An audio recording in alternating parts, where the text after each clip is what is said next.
Good afternoon. So, like I said in the last video, I'm going to be trying to stack videos while I'm here, but I'm not going to be just putting out fluff. I'm trying to get things consolidated now that I would have done anyway. I'm just going to do it really quickly today. So, while I was gone, Josh tore down Herts' car. If you didn't know, Hert from Hoonigan, his car's been here. And in the beginning, we're like, it's not the cleanest car, but it worked. He drove from Texas to Connecticut without an issue. Here's his engine. Josh took it out, started the teardown a little bit. Got some things off that need to come off, such as this to get welded shut and little other items, but this is in the beginning stages of the teardown. Here's the car. We'll bring it down in a second, but we have to address a bunch of things.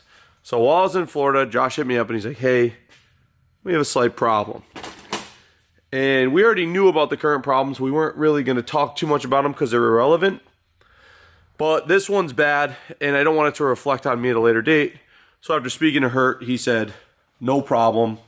Talk about whatever you want. Obviously, at the end of the day, he chose the car, and he got the car, and he doesn't blame anyone but himself. But I do want to go over this, and I hope I didn't say that like in a way that makes you think I think any differently about Hert. But I'm going to show all the issues with the car because we found some issues. So I got Josh's light out here, and we're going to begin. This side, we've got some obvious bubbling under the paint. From the bottom side, you could see some buildup of some kind right there. Oh shit. Okay, I barely touched that. We're going to have to talk to her about that, but damn, I literally barely touched that. So we've got that as an issue, and I'm sure it's much worse if we dive deeper. Sorry about that, Hert. I literally thought I could just kind of like flick it. Moving to this side, you're going to see some fucking screws sticking out through the quarter panel here. This has all been fabricated. This is not an original piece. It makes a weird noise. If you look at the arch, it kind of flattens out right there. Somebody created that. Underneath the car, we've got your typical, it's all been primed, which is a little terrifying because all the rust coming through the primer means it's worse than it looks. But the whole car's been primed, and that scares us. Here, and of course here. What's weird is the pinch welds look okay. They're rusty, but they look okay until you get to about here. And then they're just hammered up. Pretty standard stuff. Frame rail, rusty, crusty. This is a little alarming here, but whatever. This side now is the scary side. This has all been fabricated. So I don't know what level, but that is not original. And you can see this. So he's got himself like, I hate to throw him under the bus like this because it's not my intention. It's the worst GTR we've seen. But to be fair, and once again, I'm gonna sound like I'm insulting her. He thrashes the fuck out of things. So there's not a more fitting person to have a car in this condition because we know he's going to drive it. If he doesn't care about how pretty it is, this is perfect. We'll make it reliable. We'll make it work for him. But we had an alarming discovery. Tearing the bay apart, pretty standard. Some grime, some grease, some dust and dirt. Battery trays rotting out, which we're going to have Ben patch or figure out what's going on with that. But all in all, not the worst bay from this point. Over here, it's a little worse. Got some crust and rust and grime, and there's a broken bolt right there, but that's all stuff that's pretty common. Now this is where it gets bad. I'll show you over here first. We remove the ABS out of every car. We delete it with OEM N1 parts, brand new from the dealer. While taking Herts out, Josh made pretty alarming discovery. I don't want to touch it because it's dirty, but right there. Okay, here's the alarming discovery. The ABS bracket looks like it was dipped in the ocean for the last 12 to 15 years. Now when I saw this, I got immediately concerned because what it means to me when this is rusted like this is that brake fluid has been leaking in the car for quite some time. We don't know how long, but to rust out a steel bracket like that to pretty much paper, it's been kind of a while. So then Josh sent me the photo of where the ABS unit was, and I got immediately depressed. So right here, that's all where the ABS unit was, right down in here. To be fair, it's not like through.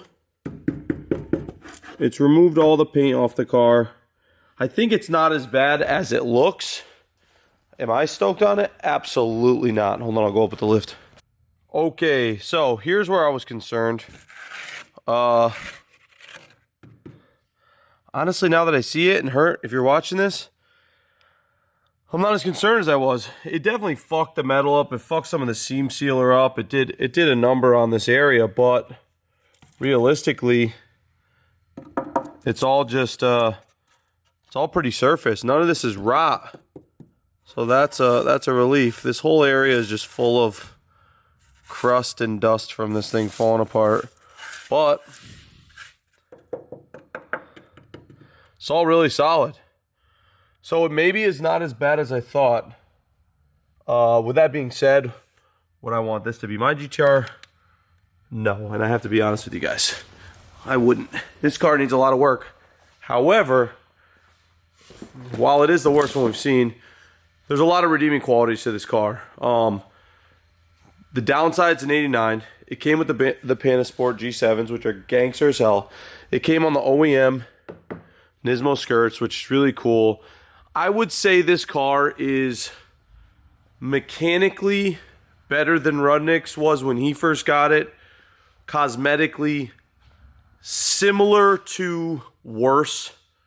As far as having patch panels put in and definite rust, I'd say it's worse cosmetically than Rudnick's.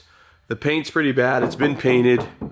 Parts of it, like the hood and stuff, look really bad, but I'd say he has a slightly below, but pretty average GTR here. Unfortunately, this is how most of them come.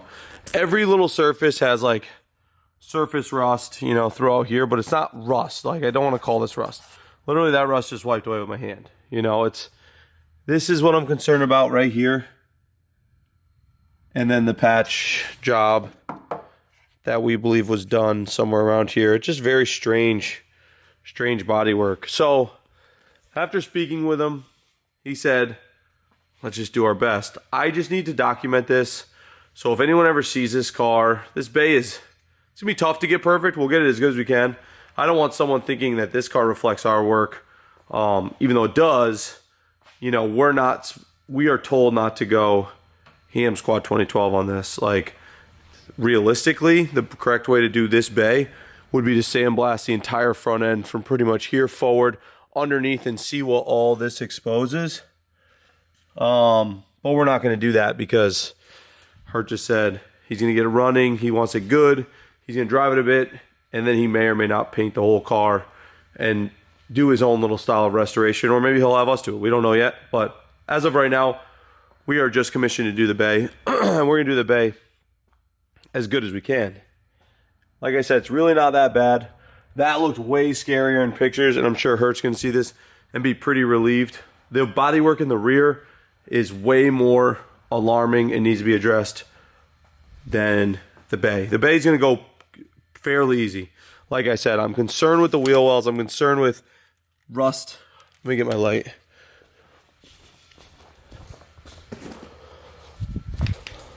I'm concerned with rust like this. That concerns me. But if this is a driver and he's just going to thrash it and drive it, this is like a whistling diesel car. This is what I wish. This is a car I wish Whistling Diesel hadn't. And after getting to know Hurt and watching some of the stuff, I'm not comparing to Whistling Diesel. He does break some shit. I don't think he's gonna like drift this and crash in and shit like other cars and blow it up. But he's definitely gonna drive it. And I want to give him a car he doesn't need to worry about. And this is it. So yeah, that's like Bondo in here. Very strange. Whoever had their hands in this, very strange. So that's what I wanted to give as an update, more of a documentation of what's going on with this car. he said it was fine. So we're going to show everything. Crazily enough, these areas are always bit dented and bent. And this car's never been in an accident in the front, which is wild. I would assume it's from like northern Japan. That's why it's so crusty. But like I said, I want to just document this, show a before and after, get it as good as we can for her, and then see what he decides after. He may love the car and say, find me a perfect one. He may say, that's okay, and this one's good, and he'll just keep patchworking it for the rest of his life. Who knows? But like I said, we're only commissioned to do the engine bay.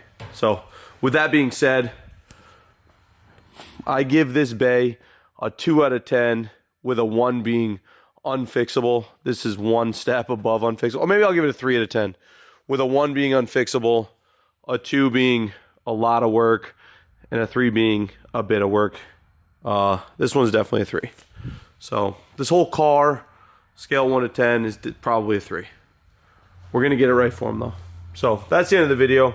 Just wanted to show that, wanted to address it, wanted to make sure you guys were aware of where this thing started. And from that, you can only go up. I'm about to leave for a trip. We'll see you guys next week. We're going to work on the 180. We're going to work on the GTR. And the winner of the Civic, as of right now, has been chosen. I know everyone's waiting patiently. Once we realize he's eligible, I will announce it publicly. Pay attention to your email. If you are eligible, you're going to get an email that has a bunch of questions. You have to answer them. If you answer them all correctly, meaning you're eligible to win this, you're the winner. Go to your email. Good night.